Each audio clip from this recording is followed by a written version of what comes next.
하나님의 뜻으로 말미암아 그리스도 예수의 사도된 바울은 에베소에 있는 성도들과 그리스도 예수 안에 있는 신실한 자들에게 편지하노니, 하나님 우리 아버지와 주 예수 그리스도로부터 은혜와 평강이 너희에게 있을지어다.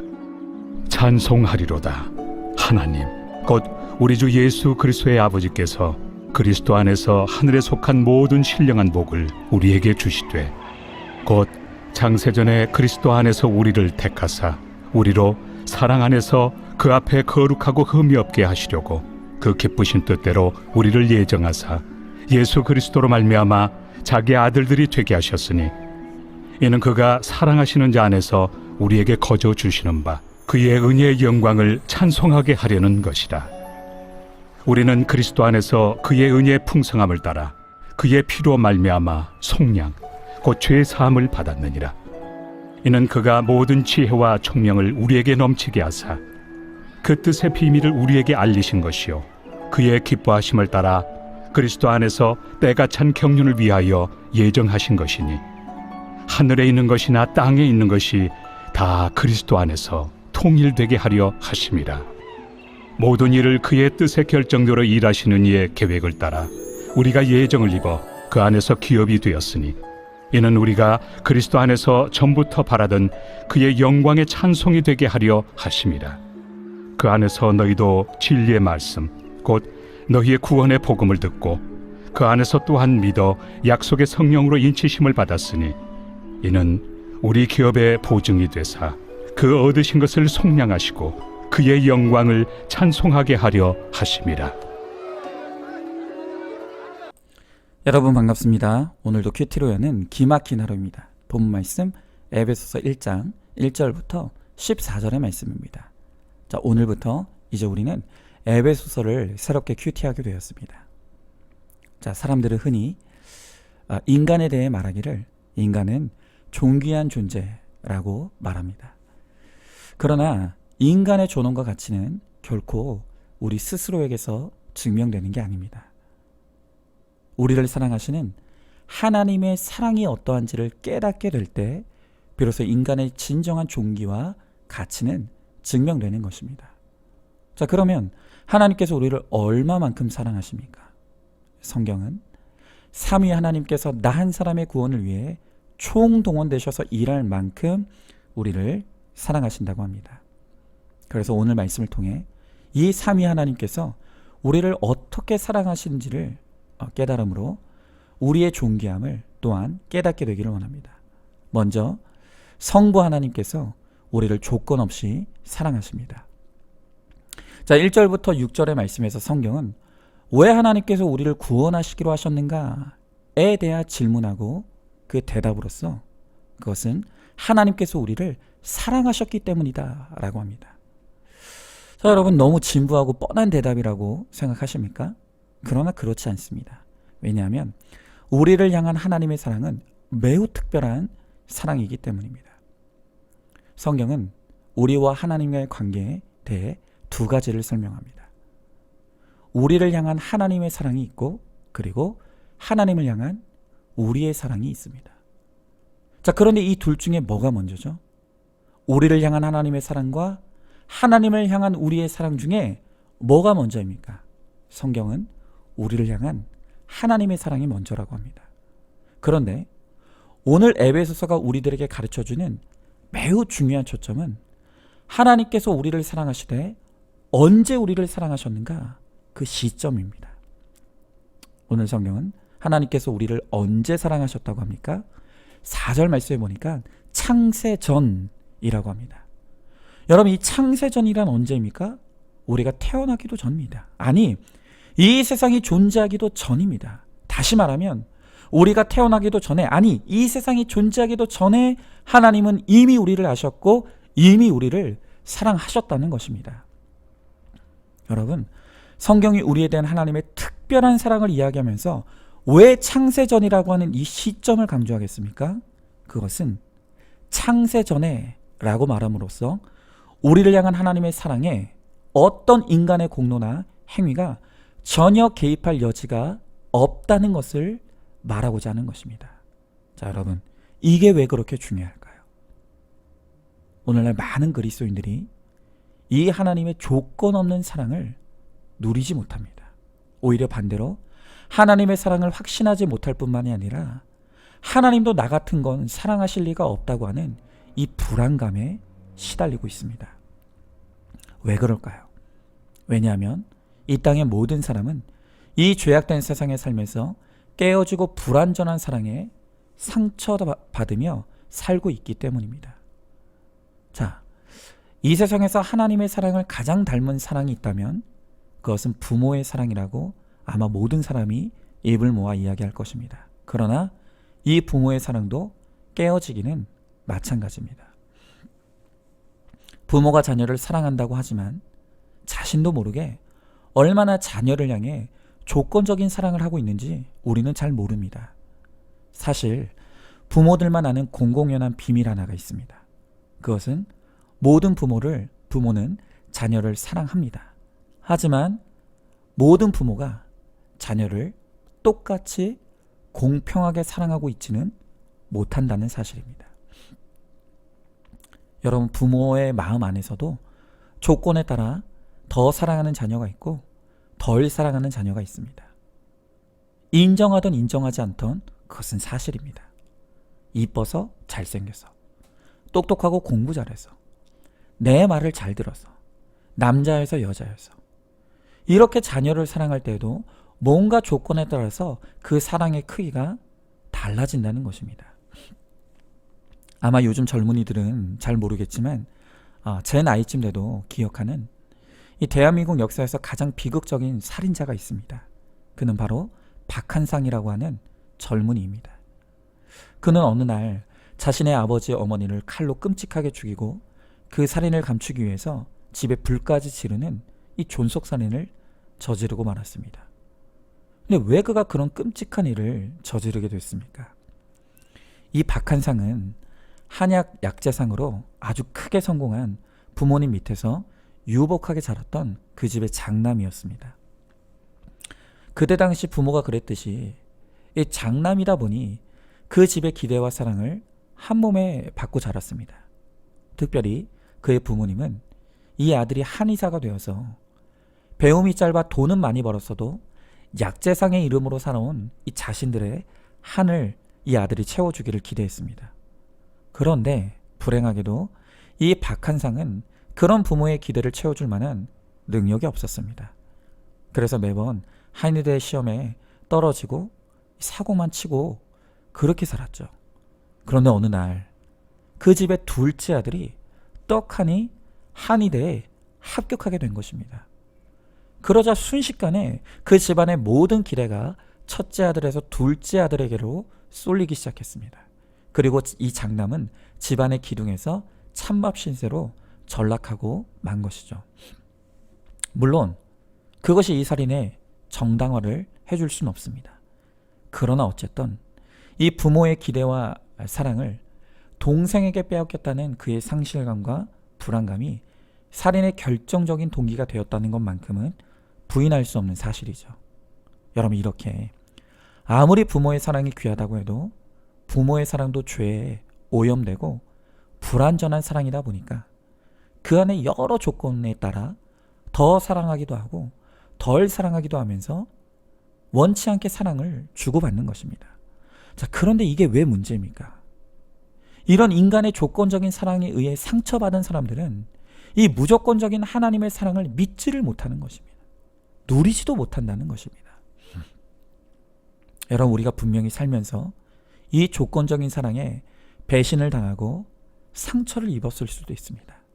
그러나 분명한 것은 우리를 창세전부터 사랑하신 하나님의 이 무조건적인 사랑은 이 세상의 그 어떤 사랑과도 같지 않고 비교할 수도 없다는 것입니다. 그러하기에 나를 사랑하시는 하나님의 사랑은 변하지 않고 끝까지 사랑하시는 사랑입니다. 이것을 우리는 확신하고 누려야 합니다. 그리고 이것을 우리가 누리게 될 때, 이 특별한 하나님의 사랑을 누리게 될 때 비로소 우리가 얼마나 존귀한 존재인지를 깨닫고 주님 안에서 자존감을 가지고 살아갈 수 있게 될 것입니다. 자, 질문해 봅니다.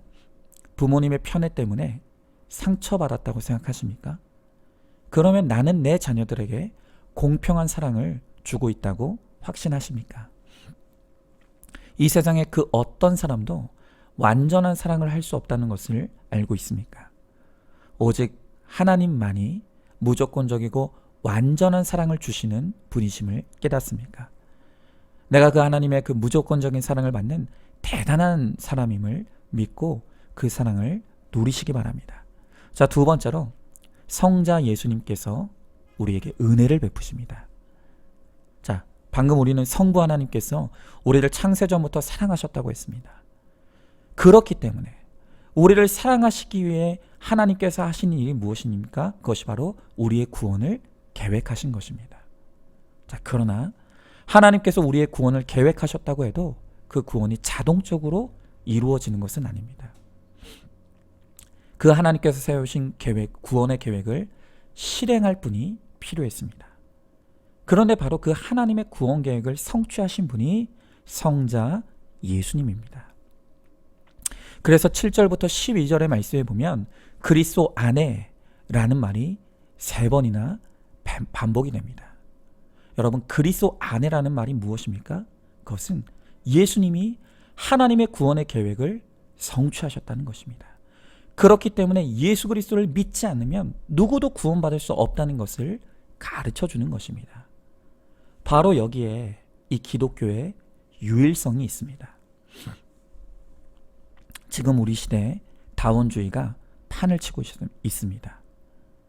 그래서 심지어 진리에 있어서도 이 다원주의자들이 주장하기를 마치 산의 정상으로 올라가는 길이 여러 가지 길이 있듯이 구원에 이르는 길도 여러 종교를 통해 가능하다는 것입니다.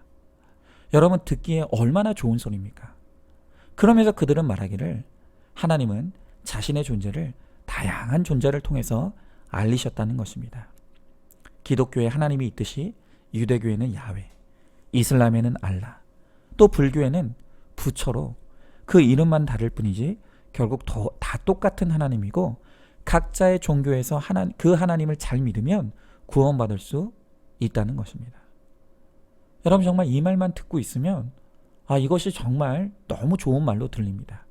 그러나 그렇게 주장하는 사람들이 모르는 심각한 착각이 하나 있습니다.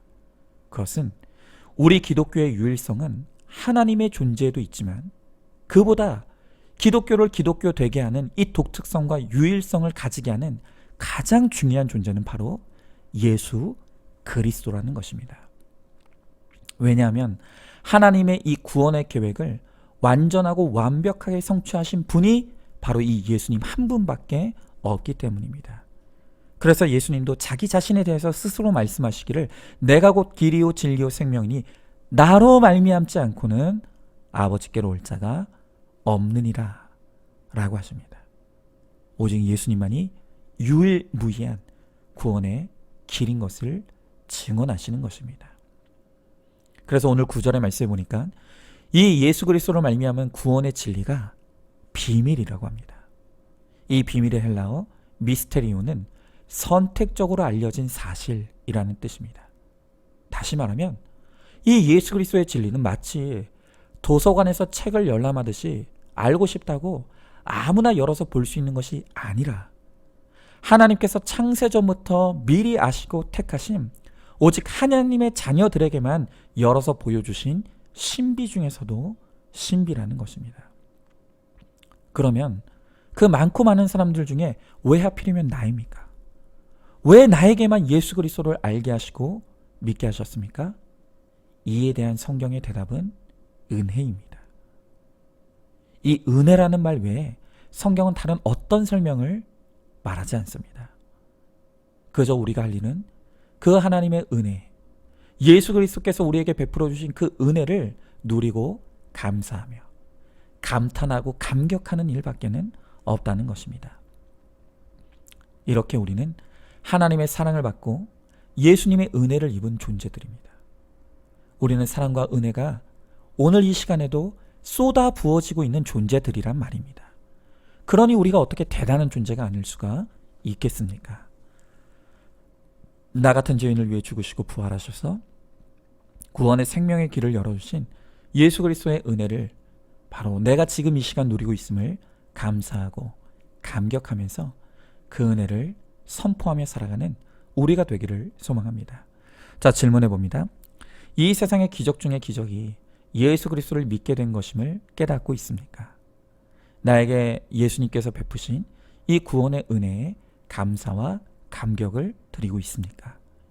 이 은혜를 더 많은 사람이 알도록 구원의 진리를 전하시기 바랍니다. 자, 이제 마지막으로 성령께서 나를 도우십니다. 자, 이렇게 하나님은 나를 창세전부터 사랑하셔서 나의 구원을 계획하셨습니다.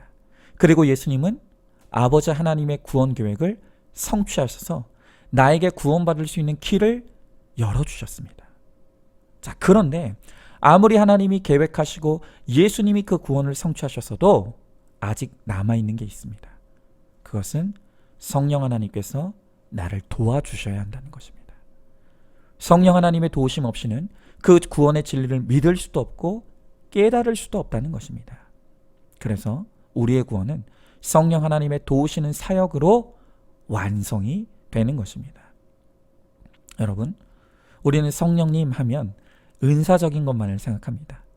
방언, 예언, 통변, 병고침 이런 것들만 생각하지만 사실은 성령 하나님께서 하시는 일 가운데 가장 중요한 일은 바로 우리의 구원을 완성시켜 주시는 것입니다. 성령께서 우리 구원을 위해 하시는 일이 무엇이라고 합니까? 오늘 13절부터 14절의 말씀에 보니 오늘도 성령께서 우리 안에 거하신다고 하십니다. 그리고 하나님의 약속을 믿고 깨닫게 하신다는 것입니다. 자, 성경은 그 자체가 우리를 향하신 하나님의 구원의 약속입니다.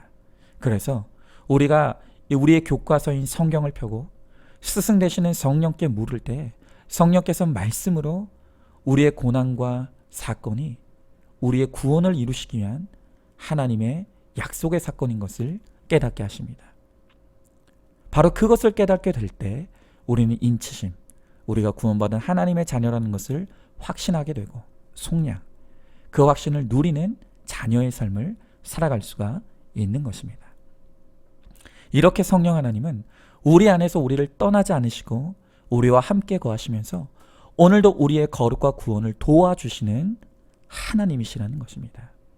그래서 예수님께서 이 십자가의 사역을 다 마치시고 부활 승천하시기에 앞서서 오실 성령님을 예언하실 때 그 성령 하나님은 너희를 고아와 같이 내버려 두지 않으시고 너희와 함께 하실 하나님이라고 말씀하십니다. 그런데 특별히 그 성령님이 우리와 함께 하시되 그분은 우리와 영원히 함께 하시는 하나님이시라는 것입니다. 여러분, 이 세상은 배신과 배반이 난무하는 곳입니다. 그러나 나를 영원히 떠나지 않으시고 함께 하시면서 오늘도 나를 도우시는 성령 하나님이 있기 때문에 우리는 외로워도 외롭지 않습니다. 힘들어도 힘들지 않습니다. 되는 것이 없어도 되는 것이 있는 신비한 인생을 살아가는 것입니다. 이렇게 나는 삼위 하나님이 총동되신 사랑을 누리는 그런 대단한 존재입니다. 이 삼위 하나님의 사랑 안에서 구원의 확신을 얻고 그 구원의 확신 가운데 자신감과 자존감을 가지고 담대하게 살아가는 저와 여러분 우리 모두가 되기를 소망합니다. 자, 질문해 봅니다. 배신의 사건과 외로움 가운데서도 나를 떠나지 아니하시겠다는 성령 하나님의 약속을 붙들고 있습니까? 말씀이 들리고 깨달아지도록 오늘도 성령 하나님의 도우심을 구하시기 바랍니다. 자, 오늘도 2월 12일, 15일 보석상제입니다. 거룩한 너와 내가 만날 때 행복한 우리가 됩니다. 아멘. 오늘도 큐티로 기막힌 하루를 살아내는 하늘가족 공동체 우리 모든 성도님 되시기를 주님의 이름으로 축복합니다.